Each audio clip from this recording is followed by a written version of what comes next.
Hi, welcome to another episode of Carter the podcast. I'm Ramon. And hi, I'm Dana. Today we'll discuss a case out of Pineville, North Carolina, where police respond to a food line regarding a known shoplifting suspect. Eventually, this case results in a fatal shooting, so we'll look at the video and we'll discuss. Police Department. Yes, can I get an officer to 10120 Johnston Road, food line? Hold on one moment. I got it. Food line on Johnston Road? Yes, ma'am. Okay. And what's your name? What's going on? I got the same guy who keep coming in here shoplifting, saying he's African American, he's 6'5", he probably about 220, 230. Right now he's in the produce department making his round. Okay. The same guy your officer keep coming for. Is he currently concealing items now? Yes, he's right now. Okay. Right now. Okay. If I Got get it. somebody, please hurry up. Yep. Gotcha. All right. All right.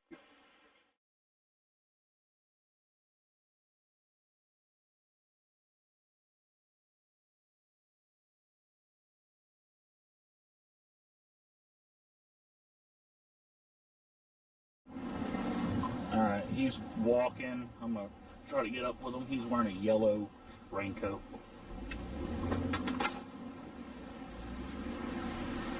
Sure.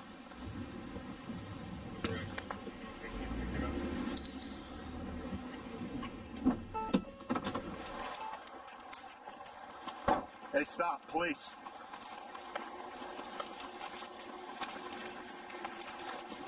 Stop, police. Better back up. Get on the ground. One at Taser. Get on the ground. 1514. Get on the ground.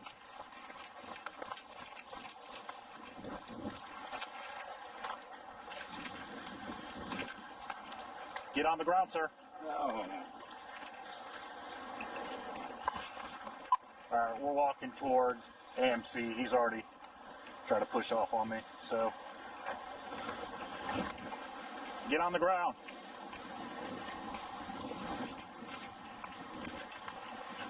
Get on the ground. Good try. Get on the ground.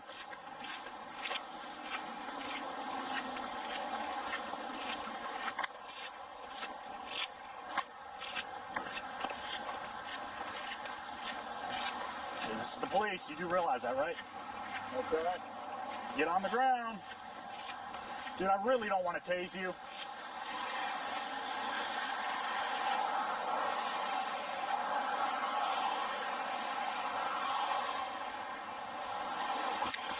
Where's somebody at? We're walking on Johnson right now.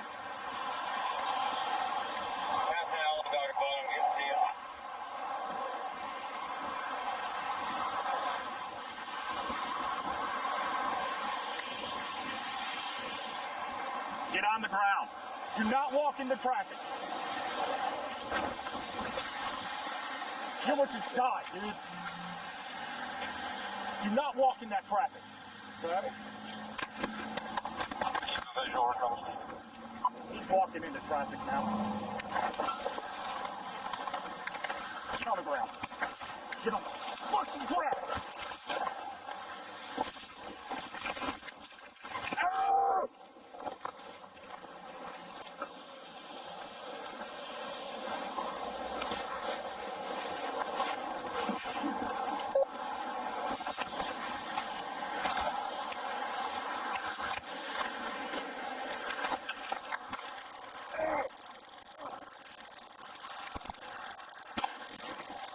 Don't you move! Taser deployed, taser deployed. He took a big... Get on the ground!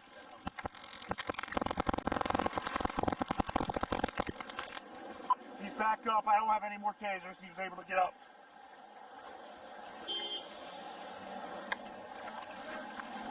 Get on the ground! Now!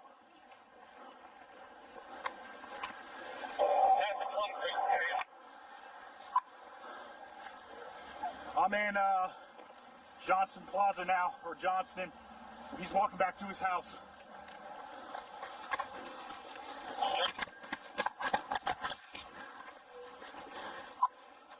He bit me pretty good on my arm.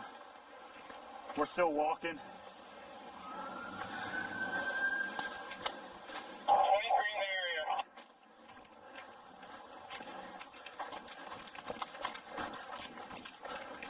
Back up. I'm in front of Johnson Plaza. Yeah. Go to the 1000 building. We're over there. Turn around, Randy. I saw you. Correct. Where's the medic stage?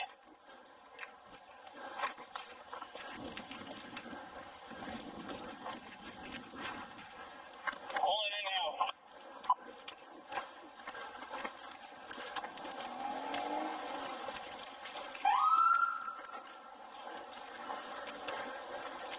You ain't getting away, bro.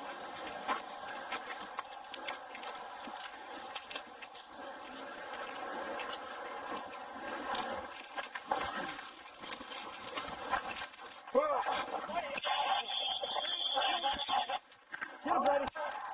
Get him! Get him! Back up! Get him! Shots fired, shots fired, shots fired. Get down! Shots fired, 15. Get down! Shots fired.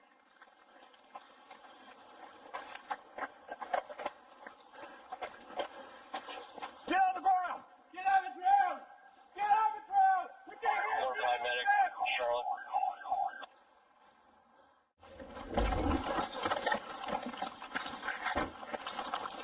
He's fighting! Taser, taser! Get him! Get him! Get him! Shots fired, shots fired, shots fired! Get down! Fired, 15. Get down! Fired.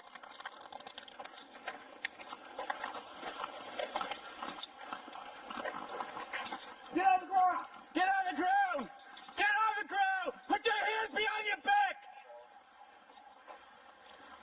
Put your hands behind your back!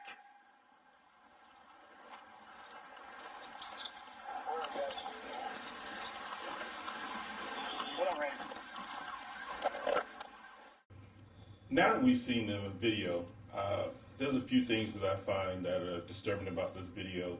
You know, the more I see these videos, I see, man, do we need more training? Do we need more empathy? What, in fact, do police officers need in these situations?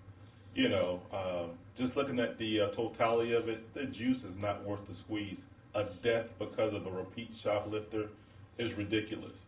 You know, when I listen to the 911 call as someone telling the police department, hey, listen, this is a repeat offender. You guys are always coming here. This guy's 6'5", 220, 230. So I'm thinking, hey, you know, I'm looking at myself. I'm 6 feet, 230-ish. And I know that one-on-one, I'm going to have a problem with this individual. So I need to wait for backup. So once I get there, especially being a supervisor, you know, you kind of want to lag back a little bit and allow your police officers to arrive in order to handle this because you're supposed to be in a supervisory capacity. So, but he didn't. The officer, the sergeant, arrived and he saw the suspect walking. When he tried to make first contact with the suspect continued to walk and refused to listen.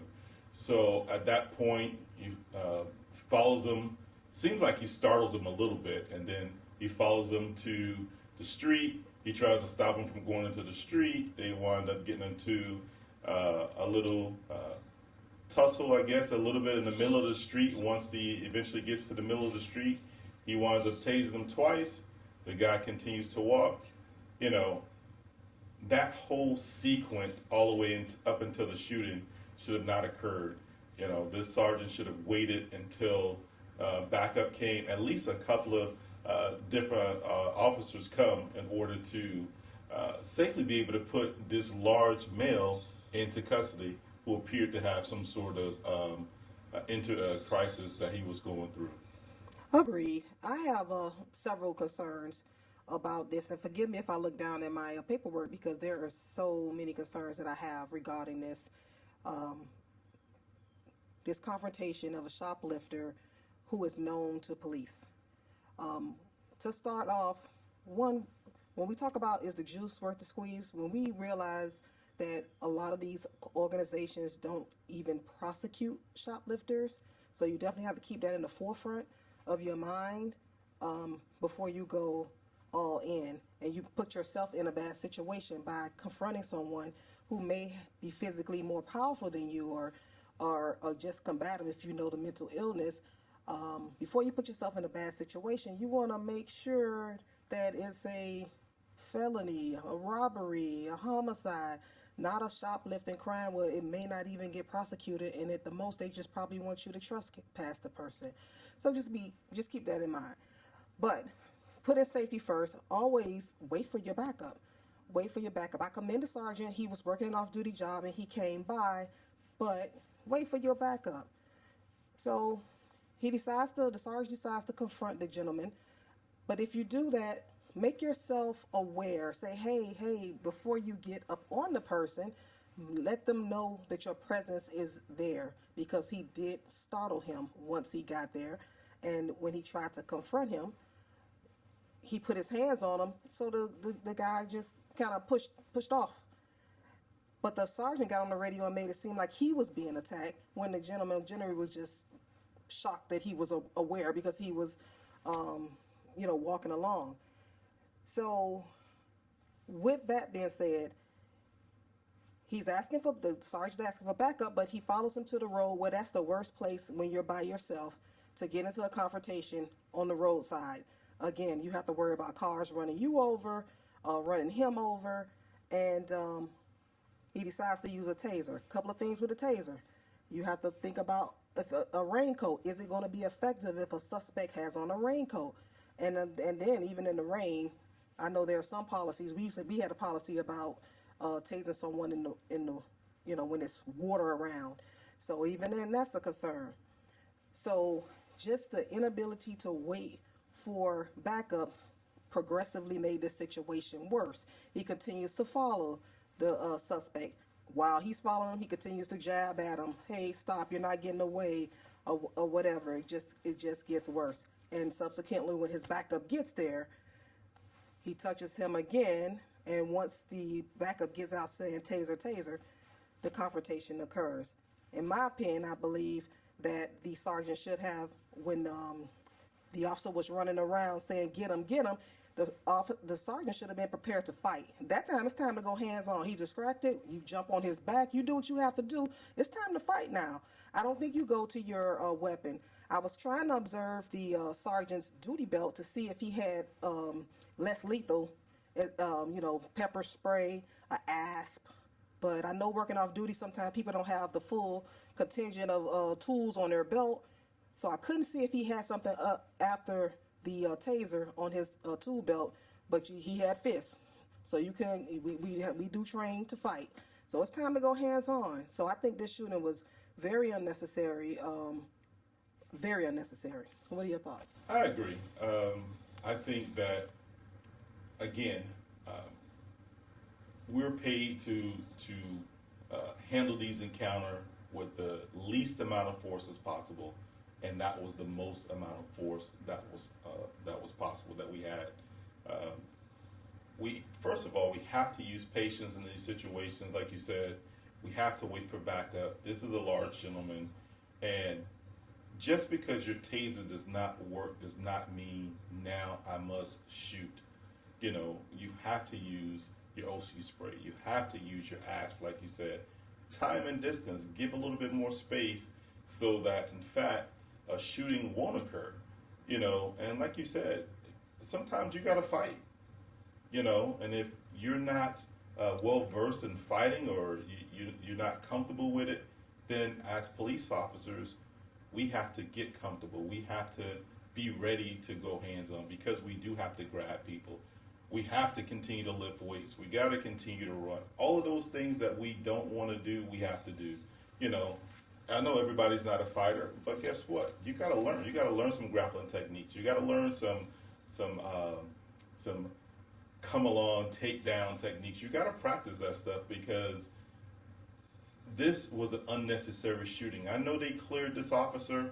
I think this was a bad shooting, and they said that, oh, the reason they cleared him is because the suspect reached for his gun. Had his gun been up, there would have been nothing to reach for, and I don't even believe that the suspect reached for the gun.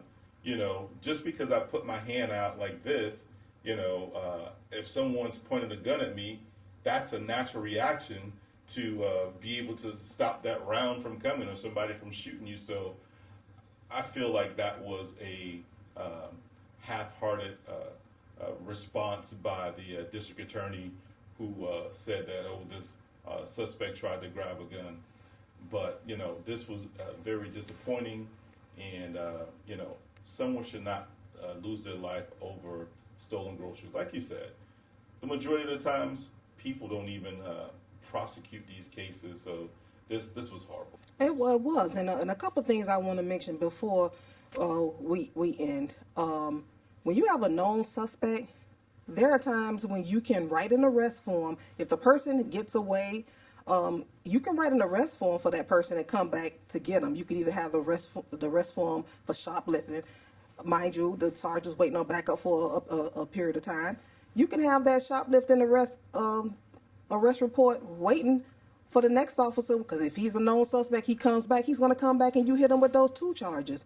Or after, obviously, after you get into a felony situation, if the person, and I'm not advocating for a person to get away, but if they get away, you come back with your felony team. You come back with your warrant team. I mean, there are other things you can do in order to prevent being in a deadly force situation with an unarmed man. Set up the perimeter. Again. Wait a minute, you can't even set up a perimeter for a misdemeanor, right? It's only felonies. He bit him. So once he bit him, okay. Remember it's an assault. It's a felony at that point. So that's when with the assault on the officer, I'm getting to the felony and stuff like that. So set up the perimeter and stuff like that. But at that point, it was just time to fight and not shoot. But just trying to give other tools. But just always remember that if a person gets away, you can always, especially a known suspect, you can always write an arrest form, get a warrant, and come back later, so that everybody can be safe. I agree, especially since it appears that they knew him. Exactly. And another thing, talking about knowing him, at no point did I hear the sergeant try to talk to him. They were walking for quite a bit of time, and all the conversation was aggressive. Put your hands up. I'm going to tase you. You know I'm the police. Okay, what about, hey, buddy, you know, listen, what's going on today? Judo. Yeah, verbal judo. What's going on today?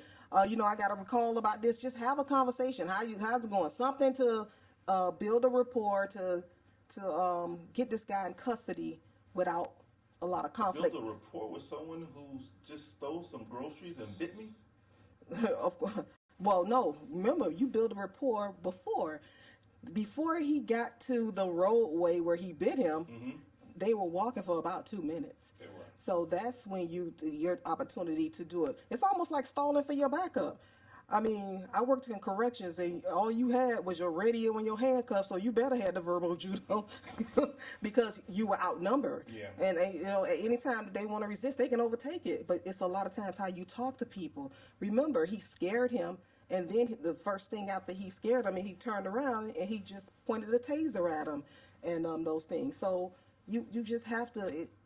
One thing I used to command some tactical teams, my problem-solving team, my CRA team, and one thing I told them, I say, listen, I want you to be, my expectation is for you to be masters of community policing while holding people accountable for crime.